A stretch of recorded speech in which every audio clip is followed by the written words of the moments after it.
اللهم سلمني من رمضان، اللهم سلمني من رمضان، وسلم رمضان لي وسلمه من. فإذا قضيت الصلاة فانتشروا في الأرض وابتغوا من فضل الله. صدق الله العلي العظيم وصدق رسوله النبي الكريم. انتہائی احترام و عقیدت کے ساتھ حضور سید المرسلین، خاتم الانبیاء، شفیع المذنبین، رحمت للعالمین، خاتم المعصومین، راحت العاشقین، صلی اللہ تعالی علیہ وآلہ واصحابہ وبارک وسلم کی بارگاہ میں اپنی غلامی کا ثبوت دے، اور جس طریقے سے میں پڑھا ہوں میرے ساتھ مل کر با ادب با آواز بلند حضور دل کے ساتھ نذران محبت پیش کریں. الصلاۃ والسلام علیک یا رسول اللہ، الصلاۃ والسلام علیک یا حبیب اللہ، الصلاۃ والسلام علیک یا نبی اللہ، وعلی آلک واصحابک یا نور اللہ، صلی اللہ تعالی علیہ وسلم. تجارت کے نبوی اصول اس حوالے سے ہماری گفتگو چل رہی ہیں. اللہ کے رسول صلی اللہ تعالی علیہ وآلہ وسلم نے ارشاد فرمایا: البیعان بالخیار ما لم یتفرقا. تاجر اور خریدار ان دونوں کو اختیار ہے جب تک کہ دونوں ایک دوسرے سے جدا نہ ہو. خریدار دکان پر گیا تو خریدنے کے بعد جب تک کہ وہ ایک دوسرے سے جدا نہیں ہوئے، اس حدیث پاک کی روشنی میں ان کو اس وقت تک کا اختیار ہے. اور بعض احادیث میں بعض چیزوں کے حوالے سے 3 دن تک کا اختیار ذکر کیا گیا ہے کہ اتنی مدت تک میں وہ اگر اس سودے کو کینسل کرنا چاہیں تو شرعاً اس کی اجازت ہے کہ وہ کینسل کر سکتے ہیں. اللہ کے رسول صلی اللہ تعالی علیہ وسلم نے آگے ارشاد فرمایا کہ اگر وہ دونوں یعنی خریدار اور تاجر دونوں اگر چیز کا عیب ظاہر کر دیں اور سچ سچ بتا دیں، بیچنے والا سچ سچ بتا دے اور عیب ظاہر کر دے، تو اللہ تبارک و تعالی ان کی اس تجارت میں برکتیں ڈال دے گا. اور اگر وہ عیب کو چھپا لیں اور جھوٹ بولیں تو سودا تو بک جاتا ہے مگر برکت ختم ہو جاتی ہے. اب یہ جو اللہ کے رسول علیہ السلام نے ارشاد فرمایا کہ ما لم یتفرقا، جب تک کہ وہ دونوں ایک دوسرے سے جدا نہ ہو انہیں سودے کو کینسل کرنے کا اختیار ہے. آگے اسی حدیث کا جملہ ہے. ہمارے نبی علیہ السلام ارشاد فرماتے ہیں: وَلَا يَحِلُّ لَهُ أَن يُفَارِقَ صَاحِبَهُ خَشْيَةَ أَن يَقِيلَهُ أَن يَسْتَقِيلَهُ.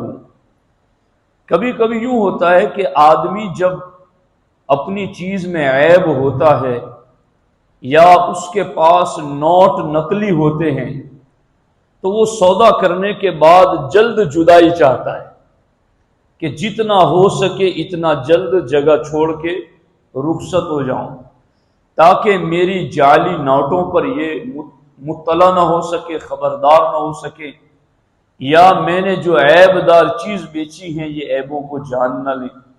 تو ہمارے آقا علیہ السلام نے ارشاد فرمایا کہ وَلَا يَحِلُّ لَهُ ان یفارق صاحبہ خشیۃ ان یستقیلہ، اس خوف سے کہ کہیں سودا کینسل نہ کر دیا جائے، ایک شخص دوسرے کو چھوڑ کے چلا نہ جائے، یعنی اتنا وقت دیں کہ ادھر وہ تمہاری بیچی ہوئی چیز کو اچھی طرح دیکھ لیں اور دوسری طرف تمہارے دیے ہوئے پیسوں کو وہ اچھی طرح گن لے اور پیسوں کو چیک کر لے، اتنی مہلت ضرور دیں، اس سے پہلے ایک دوسرے سے جدا نہ ہو۔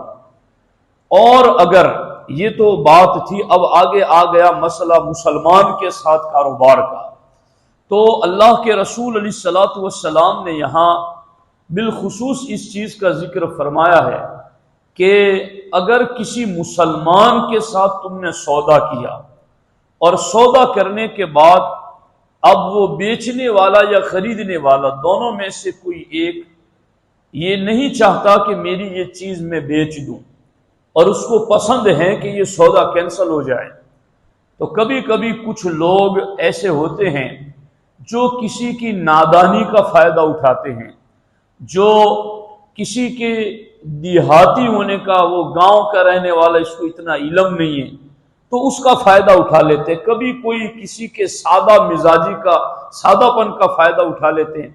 اب اس کو بعد میں پتہ چلتا ہے تو وہ یہ چاہتا ہے کہ میں یہ سودا کینسل کر دوں۔ اب وہ جس کا منافع ہے وہ تو پسند کہاں سے کرے گا کہ میں سودا کینسل کروں، مگر ہمارے نبی علیہ السلام اس مقام پر ارشاد فرماتے ہیں، من اقال مسلما اقال اللہ عثرتہ، کہ جس نے اپنے مسلمان بھائی کی پسند اور رضا کے لیے سودا کینسل کر دیا، اللہ اس کی خطاؤں کو معاف فرما دے گا۔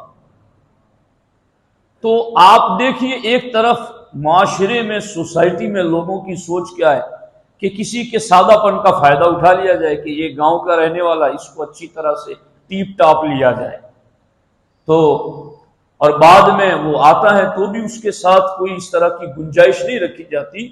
تو مسلمان کے لیے اس طرح کی گنجائش رکھنے پر حدیث پاک میں گناہوں کی بخشش کی بشارت عطا کی گئی ہے۔ اب اس مقام پر اگر کوئی چیز کو بیچتا ہے، عیب ظاہر نہیں کرتا، تو یہ کتنا سنگین جرم ہے شریعت کی نظر میں۔ تجارت والے تو یہ سمجھتے ہیں کہ ہم نے بڑے فن سے، ہنر سے، کمال سے عیبدار چیز کیسے نکال دی۔ آدمی دکان پر کچھ ایسے لوگوں کو رکھتا ہے کہ جو بڑے ماہر ہوتے ہیں اس بارے میں، مگر یہ مہارت بڑے جرموں کو دعوت دینے والی ہے، بڑے گناہوں کو دعوت دینے والی۔ اس طرح جرموں کے ساتھ کمایا ہوا پھر لوٹ لیا جاتا ہے، تو اس کی طرف بھی ہماری توجہ ہونی چاہیے۔ ہمارے آقا علیہ السلام نے ارشاد فرمایا، من باع عیبا ولم یبینہ، کہ جس نے کوئی عیب دار چیز بیچی، ولم یبینہ، اور اس کا عیب ظاہر نہیں کیا، عیب بتایا نہیں، پوشیدہ رکھ کر کے عیب دار چیز بیچ دی، لم یزل فی مقت من اللہ ولم تزل الملائکۃ تلعنہ، اللہ کے رسول علیہ السلام ارشاد فرماتے ہیں، عیب دار چیز جو بیچ دیتا ہے وہ ہمیشہ اللہ کی ناراضگی میں رہتا ہے، وَلَمْ تَزَلِ الْمَلَائِكَةُ تَلْعَنُهُ، اور فرشتے ہمیشہ اس پر لعنتیں بھیج رہے ہوتے ہیں۔ تو اب آپ دیکھ رہے ہیں کہ یہ کون سا ہنر ہے کہ لعنت لیں، یہ کون سا ہنر ہے کہ اللہ کی ناراضگی لیں۔ اب میں آپ کو ایک حکایت بتا رہا ہوں کہ جس میں ہمارے بزرگان دین کی سوچ یہ تھی کہ ہمیں تھوڑی کمائی کے ساتھ دین سلامت رکھنا ہے، دین کو ختم کر کے زیادہ کمانے والی سوچ ہمارے بزرگوں کی نہیں تھی۔ کمائی تھوڑی ہو مگر اپنا دین سلامت رہے۔ حضرت سیدنا یونس بن عبید رضی اللہ تعالی عنہ، بہت بڑے بزرگ گزرے، انہوں نے اپنی دکان پر کپڑے اور حلے رکھے ہوئے تھے، چادریں، کپڑے وغیرہ، تو مختلف قسموں کے کپڑے اور مختلف قیمتوں کے کپڑے، جدا جدا کوالٹی کے، جدا جدا قیمتوں پر۔ تو بعض کپڑے وہ تھے جو 400 درہم کے تھے اور بعض وہ تھے جو 200 درہم کے تھے۔ نماز کا وقت ہوا تو حضرت سیدنا یونس بن عبید رضی اللہ تعالیٰ عنہ نے اپنے بھانجے کو دکان پر بٹھایا اور خود نماز کے لیے تشریف لے گئے۔ ممکن ہے کہ وہ نابالغی کی عمر کا ہو، یا ایسا بھی ہو سکتا ہے کہ اسے کسی اور مسجد میں جا کے نماز پڑھنا ہو، تو اسے بٹھا کر کے آپ نماز کے لیے گئے۔ جب آپ نماز کے لیے گئے تو ایک گاؤں کا رہنے والا، دیہات کا سادہ مزاج بندہ دکان پر آیا اور اس نے 400 درہم والا جوڑا مانگا، 400 درہم کی قیمت والا کپڑا مانگا۔ تو حضرت یونس بن عبید رضی اللہ تعالی عنہ کے بھانجے نے 200 درہم والا جوڑا اس کو دکھایا، اس کو پسند آ گیا اور اس نے خرید لیا، 400 درہم بھی دے دیے اور وہ کپڑے لے کر کے جانے لگا۔ جب وہ جا رہا تھا تو راستے میں حضرت یونس بن عبید سے ملاقات ہو گئی۔ حضرت یونس بن عبید نے اپنی دکان کا سامان دیکھ کر اس سے پوچھا کہ کتنے میں خریدا ہے؟ کہا میں نے 400 درہم میں خریدا ہے۔ کہا یہ 400 درہم کا تو نہیں ہے، یہ تو 200 درہم کا ہے۔ تو وہ جو سادہ بندہ تھا نا، دیہات کا رہنے والا، اس نے کہا کہ آپ کہہ رہے ہیں 200 درہم کا، لیکن ہمارے گاؤں میں تو یہ 500 درہم کا بکتا ہے اور میں نے اپنی مرضی سے خریدا ہے، کوئی بات نہیں، میں اس کو لے کے اپنے گھر جاؤں۔ تو حضرت یونس بن عبید رضی اللہ تعالیٰ عنہ نے کہا نہیں، تم واپس چلو، ہمارے نزدیک دین میں خیر خواہی کرنا، دین میں مومن کا بھلا چاہنا، یہ پوری دنیا اور جو کچھ دنیا میں ہے اس سے بہتر ہے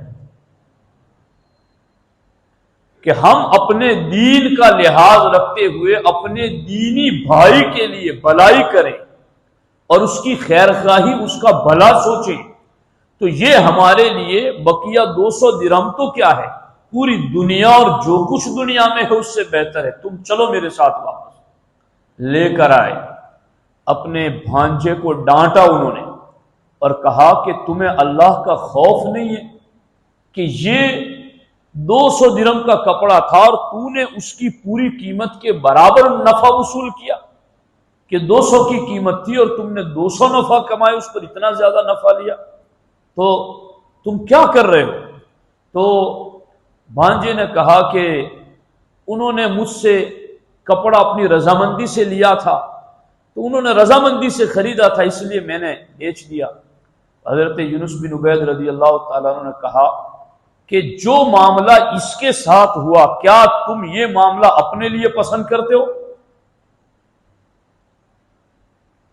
لا یؤمن احدکم حتی یحب لاخیہ ما یحب لنفسہ۔ سرکار نے فرمایا تم میں سے کوئی اس وقت تک مومن نہیں ہو سکتا جب تک وہ اپنے بھائی کے لیے وہ پسند نہ کرے جو وہ اپنے لیے پسند کرتا۔ تو کیا کوئی اپنے لیے یہ پسند کرتا ہے کہ اس کو دھوکہ دیا جائے؟ کیا کوئی اپنے لیے یہ پسند کرتا ہے کہ اس کو ملاوٹ والا سامان دیا جائے؟ کیا کوئی اپنے لیے یہ پسند کرتا ہے کہ اس کو جھوٹ بول کر اس کے ساتھ فراڈ کیا جائے؟ کیا کوئی اپنے لیے یہ پسند کرتا ہے کہ اس کی سادگی سے کوئی فائدہ اٹھا لے، اس کی لا علمی اور جہالت سے کوئی فائدہ اٹھا لے؟ تو جب تم اپنے لیے یہ چیز پسند نہیں کرتے تو اپنے مومن بھائی کے لیے کیوں پسند کرتے ہو؟ یہ یہاں ایک بات سمجھنے والی یہ بھی ہے کہ حضرت یونس بن عبید کیسی تربیت کر رہے ہیں اپنے بھانجے کی۔ آج تو اگر ہمارا سگا بیٹا بھی اگر دکان پر بیٹھا ہو اور وہ جھوٹ بول کر، دھوکہ دے کر، ملاوٹ والا سامان بیچ کر، عیب دار چیز قیمت میں بیچ کر اگر ہمیں بتائے کہ دیکھو میں نے یہ کیا ہے، تو باپ شاباشی دے گا، حوصلہ افزائی کرے گا، اب تو کاروباری بن چکا ہے، اب تو کاروبار کرنے کے لائق ہو چکے، چونکہ اب تو جھوٹ بولنے لگا ہے نا، اب تو فراڈ کرنے لگا ہے نا، اب تیرے پاس تجارت والے جھوٹ کو سچ اور سچ کو جھوٹ کرنے والا فن آ گیا ہے نا، اس لیے اب تو کر سکتا ہے۔ حضرت یونس بن عبید رضی اللہ تعالیٰ عنہ نے اپنے بھانجے کی حوصلہ افزائی نہیں کی، بلکہ اس کو ڈانٹا اور اس کو اللہ کا خوف دلایا اور اس کو کہا کہ اگر آج تم کسی اور کے ساتھ یہ کرتے ہو، کل تمہارے ساتھ یہ کیا جائے گا، کل تمہاری اولاد کے ساتھ یہ کیا جائے گا۔ تو اس سلسلے کے اندر ہمیں اس چیز پر نظر رکھنی چاہیے۔ میں یہاں ایک بات کئی دنوں سے رہ جاتی ہے، میں اس کو عرض کر دیتا ہوں، حالانکہ دوسرا ایک مستقل ٹاپک ہے۔ اب میں کن چیزوں کو ذکر کر دوں، کن چیزوں کو چھوڑ دوں، حالانکہ میں نے اب زکوٰۃ پر بھی گفتگو کرنی ہے کہ اسلام کا فریضہ ہے، لیکن اب چلو کہ یہ جو حقیقت میں معاملہ ہوتا ہے نا کہ جلد مالدار بن جانے والے جو تمنا ہے نا، یہی چیز ہمیں اسلام سے دور کر رہی ہے۔ میں اس پر آپ کو یقین دلاتا ہوں، میں الحمدللہ رات دن قرآن پڑھتا ہوں، حدیث کا مطالعہ کرتا ہوں، سمجھتا ہوں۔ میں نے درجنوں ایسی باتیں پڑھی ہے کہ ایک بندہ 10 سال تک محنت سے گزارا کر رہا تھا مگر حلال کا پابند تھا، اللہ نے 10 سال گزرنے کے بعد یک بیک اس کے لیے ایسے اسباب بنائے کہ کسی کو تصور نہیں کہ وہ اتنا مالدار بن گیا۔ تو جو لکھا ہے وہ تو ہم تک پہنچنے ہی والا ہے۔ حضرت سیدنا عبداللہ ابن مبارک امیر المومنین فی الحدیث، ان کے والد محترم کا واقعہ ہے مبارک۔ وہ مبارک غلام تھے اور وہ اس دور کی غلامی، اور وہ اپنے مالک کے باغ میں کام کرتے تھے۔ باغ جو انگور کا تھا، پھلوں کا تھا، تو ایک دن مالک نے آ کر کہا کہ مجھے انگور توڑ کے لا کے دو، تو مبارک نے انگور توڑ کے لا کے دیے تو وہ کھٹے نکلے۔ تو کہا تجھے پتہ نہیں کس رنگ کے اور کس درخت کے پھل میٹھے ہیں، تو جاؤ دوسرے توڑ کے لاؤ۔ اس طرح 2-3 مرتبہ ہوا اور 2-3 مرتبہ کھٹے ہی نکلے۔ تو پھر ڈانٹا مالک نے مبارک کو اور کہا کہ تم کیا کر رہے ہو، تم نے کبھی یہ پھل چکھے نہیں ہیں، تمہیں پتہ نہیں ہے کہ یہ پھل کب میٹھے ہوتے ہیں، کیسے رنگ میں، کس درخت کے میٹھے ہیں۔ تو مبارک نے کہا کہ تم نے پوچھا تو اب میں بتا رہا ہوں کہ خدا کی قسم میں نے تمہارے باغ کا آج تک ایک پھل نہیں کھایا، تم نے مجھے رکھوالی کے لیے رکھا، پھل کھانے کے لیے نہیں رکھا، اس لیے میں نے یہ پھل نہیں کھایا ہے۔ اب یہ بہت متاثر ہوا۔ اب اس مالک کی اکلوتی ایک بیٹی تھی جس کے نکاح کے لیے بڑے بڑے سرمایہ داروں کے پیغام نکاح آئے تھے، مگر اب اس نے اپنے غلام کی اتنی پرہیزگاری دیکھی تو اس سے مشورہ کیا کہ اب تو مجھے مشورہ دے کہ میں اپنی بیٹی کا نکاح کہاں کروں اور کس سے کروں۔ پرہیزگاری دیکھی نا، دیکھو اب پرہیزگاری اور دینداری نے غلام کو کہاں پہنچایا کہ اس کا آقا اس سے اپنی بیٹی کا مشورہ پوچھ رہا ہے۔ اور اس نے مشورہ کیا دیا کہ یہودی لوگ یہ مال دیکھ کر کے نکاح کرتے ہیں، عیسائی لوگ حسن دیکھ کر نکاح کرتے ہیں، اور ہمارے نبی نے ہمیں حکم دیا ہے کہ ہم دینداری دیکھ کر نکاح کریں۔ تو میری تمہیں بس یہی مشورہ اور میری رائے ہے کہ تم نہ دولت دیکھو نہ حسن دیکھو، تم اپنے نبی کے حکم کے مطابق جہاں دینداری دیکھو وہاں اپنی بیٹی کا رشتہ کر دو، تو دینداری میں بھلا ہے، چونکہ ہمارے نبی نے کہا ہے۔ اب یہ بات اس کے دماغ میں بیٹھ گئی، اپنی بیوی کے پاس گیا اور بیوی سے کہا کہ یہ ہمارے نبی کا حکم ہے کہ دینداری دیکھ کر نکاح کریں، اور دینداری میں نے اپنے باغ کا جو نوکر ہے، خادم ہے، غلام ہے مبارک، اس سے بہتر میں نے دیندار کسی کو دیکھا ہی نہیں۔ تو میری بیوی، میں یہ چاہتا ہوں کہ میں اپنی بیٹی کا رشتہ اس غلام سے کروں، اب میری مرضی ہے کہ میں اس سے کر دوں۔ اب ہمارے نبی علیہ السلام نے یہاں یہ بھی فرمایا کہ زوجتن مؤمنتن تعین احدکم علی نوائب الحق، سرکار فرماتے جس کو 3 چیزیں مل جائیں نا اس کو بھلائی مل گئی۔ ایک تو قلبا شاکرہ، شکر گزار دل، لسانا ذاکرہ، ذکر کرنے والی زبان، وزوجتن مؤمنتن تعین احدکم علی نوائب الحق، اور تمہیں ایسی مومن بیوی ملے جو حق اور دین کے معاملے میں تمہاری مددگار ہو۔ تو یہ 3 چیزیں تمہارے حق میں بہتر ہے۔ اب اس بیوی سے مشورہ کیا کہ پرہیزگار بہت ہیں اور پرہیزگار ساتھ رشتہ کرنے کا ہمارے نبی نے حکم دیا، میرا دل چاہتا ہے۔ اب بیوی نیک ہو تو نیکی پر مدد کرتی ہے نا، وہ روکتی نہیں ہے نیک کاموں سے، پھر وہ نیکی کے لیے مددگار بنتی ہے۔ تو اس بیوی نے کہا کہ میرے شوہر آپ بچی کے ابو ہیں اور باپ بیٹی کا برا تھوڑی چاہتا ہے، اگر آپ پرہیزگار دیکھ کر نکاح کرنا چاہتے ہیں، آپ اس میں رضامند ہیں تو میں بھی رضامند ہوں اس میں۔ پھر یہ رشتہ ہوا، اور اس رشتہ ہونے کے بعد اس مالک کی چونکہ اکلوتی بیٹی تھی، اس نے اپنی پوری جائیداد کا آدھا حصہ مبارک کے نام کر دیا۔ کچھ سمجھ آ رہی ہے؟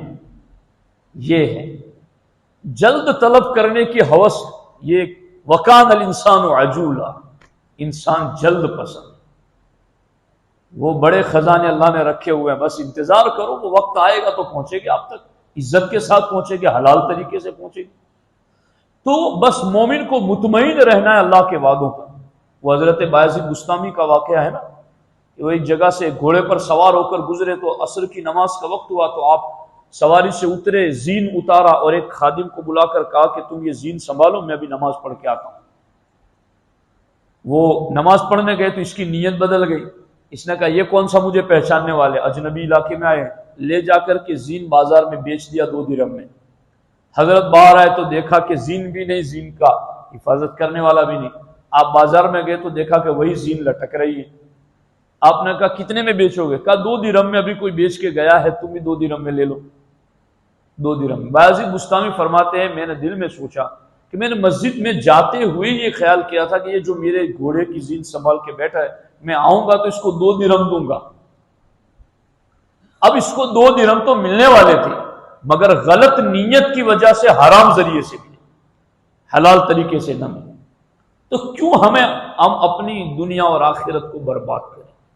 سمجھنے والوں کے لیے اس میں بہت کچھ ہے، اگر سمجھنا چاہیں، نہ سمجھنے والوں کے لیے تو کچھ نہیں ہے۔ اللہ ہمیں سمجھ نصیب فرمائے۔ تو یہ چیز دیکھو کہ مبارک اتنا لمبا زمانہ غلامی کی، مگر پرہیزگاری کے ساتھ رہا تو دیکھو پل بھر میں کیسے امیر بن گیا۔ میں نے ایک بندے کا ایسا واقعہ بھی خود اپنی آنکھوں سے دیکھا کہ وہ جو ہیرے جواہرات کا کام کرتا تھا، تو روزانہ تھوڑے ہیرے مطلب مٹی میں مل جاتے تھے، تو وہ روزانہ رات کو اس کو چھان کر کے الگ رکھ لیتا تھا۔ تو دوسرے مزدور جو ہوتے تھے نا، وہ اس کو بیچ دیتے تھے، اور ان کی سائٹ انکم سمجھتے تھے کہ یہ ہمارا الگ سے تھوڑا بہت ہو جاتا۔ تو اس نے صاف کر کر کے رکھ چھوڑا، اور ایک لمبی مدت گزرنے کے بعد جب وہ لاکھوں کا ہو گیا نا، تو اس نے اپنے مالک کو لے جا کر لوٹا دیا۔ تو اس نے کہا کہ یہ کہاں کا روزانہ تھوڑا بہت پڑا رہتا تھا ادھر ادھر، میں اس کو صاف کر کے رکھ لیتا تھا، یہ آپ کا ہے میرا نہیں۔ اس نے اسی رقم سے اس کو حج ادا کروا دیا۔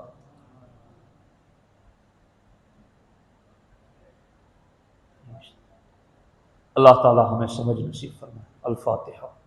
بسم اللہ الرحمن الرحیم۔ اللہم صلی علی سیدنا مولانا محمد وآلہ وصحبہ وبارک وسلم۔ اللہم ربنا آتنا فی الدنیا حسنہ وفی الآخرۃ حسنہ وقنا عذاب النار۔ اللہم رب اغفر لی ولوالدی وللمؤمنین یوم یقوم الحساب۔ ان اللہ وملائکتہ یصلون علی النبی یا ایہا الذین آمنوا صلوا علیہ وسلموا تسلیما۔ اللہم صلی علی سیدنا ومولانا محمد وآلہ وصحبہ وبارک وسلم۔ وأفوض أمري إلى الله إن الله بصير بالعباد وصلى الله تعالى على خير خلقه وعلى آله وصحبه أجمعين برحمته.